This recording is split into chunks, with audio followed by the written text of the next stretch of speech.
So apparently the audio didn't record, but the last part of this video is actually discussing using the right trigger.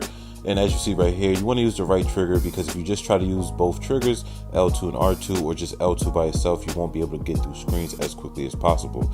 Jrue Holiday has all the badges, so you can see with him as a prime example that you need to use the right trigger. It's okay to go into a full sprint in certain situations, and as you're watching or you saw previously, these are the situations that you want to use the right trigger. It's okay, you can recover depending on the player that you are using. Try to always throw your best defender on the best scorer, because that's going to give you guys a lot more room for you to make mistakes. I think that's something a lot of people are afraid of when they're playing defense in 2K. They're afraid of making mistakes, but again, if your position is still pretty good, is solid, if you do the work before the catch or even after a screen like you're seeing right here, you can recover and you can take away a lot of those driving angles. So the last part of this video was going to discuss, playing online and how this all affects. So as you can see with Giannis, you saw that getting through the screen with Pick Dodger is going to take away those driving angles and get you back into the play. You're not going to be fast enough for just using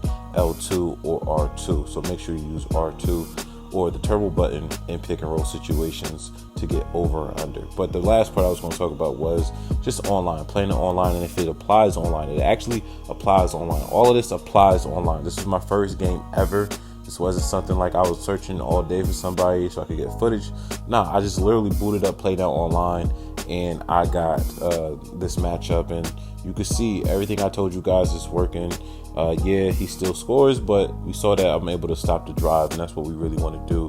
We want to focus on our ability to be able to stop stop ball handlers getting to where they want to go, or causing a lot of havoc with getting to the middle of the rim and basically having to make our whole defense collapse.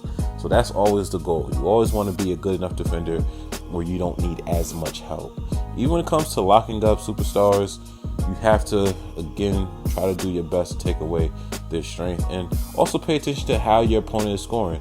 Most players only like to take 1 or 2 shots. Either they want to settle for a jumper, a 3, or they're just going to try to get a dunk. So as you pick up or play, or you continue to pick up on the tendencies of your opponent, the better you'll get at knowing what they want to do, and that's going to make it so much easier for you to defend them. So hopefully you guys enjoyed this video. I'm so sorry for the audio issues. I'm JerseyMade93. Make sure that you check out these videos at the end: how to get past the CPU, best layups in NBA 2K, as well as the left stick dribble moves. Peace.